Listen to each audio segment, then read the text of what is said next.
যেটা হচ্ছে যে আমাদের প্রাথমিকভাবে তাকে জিজ্ঞাসাবাদে যেটি বলেছে যে যখন সে গৃহকর্ত্রী এই সে তার চুরির ঘটনাটি তাকে পুলিশে দেওয়ার জন্য সেই গৃহকর্তা তখন স্কুলে ছিলেন, তাকে জানানোর জন্য যখন ফোন করতে উদ্যত হচ্ছিলেন, ঠিক সেই মুহূর্তে সে এসে অ্যাটাকটা করে।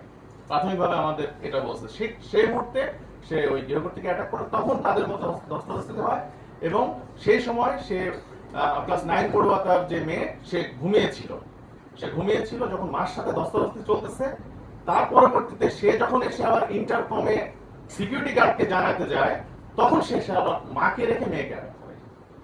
তো আমাদের কাছে প্রাথমিকভাবে এরকম মানে এই তথ্যটি এসছে। আর আপনারা যেটা বলুন সিন্ডিকেটের বিষয়ে আমরা খুবই প্রাথমিক পর্যায়ে রয়েছি, আমরা বিষয়টি নিয়ে এখন স্টাডি করছি। তো সিন্ডিকেট আছে কিনা এটি নিয়ে আমরা ফার্দার স্টাডি করব, স্যারদের নির্দেশনে আমরা সেভাবে কাজ করব। এবং পরবর্তীতে সে যে যে জিনিসগুলো খোয়া গিয়েছে এটা মার্ডার করার পরে সে বিষয় শুনে নিয়েছে। আমরা গিয়ে পেয়েছি যে আলমারি খোলা, দুটো আলমারি খোলা, চাবি লাগানোই ছিল, কিছু ব্যাগ, ভ্যানিটি ব্যাগ তছনছ করা ছিল। সবকিছু মিলিয়ে মার্ডার করার পরেই সে এই জিনিসগুলো হচ্ছে সেখান থেকে তার ব্যাগটাকে নিয়ে সে সেখান থেকে পালিয়ে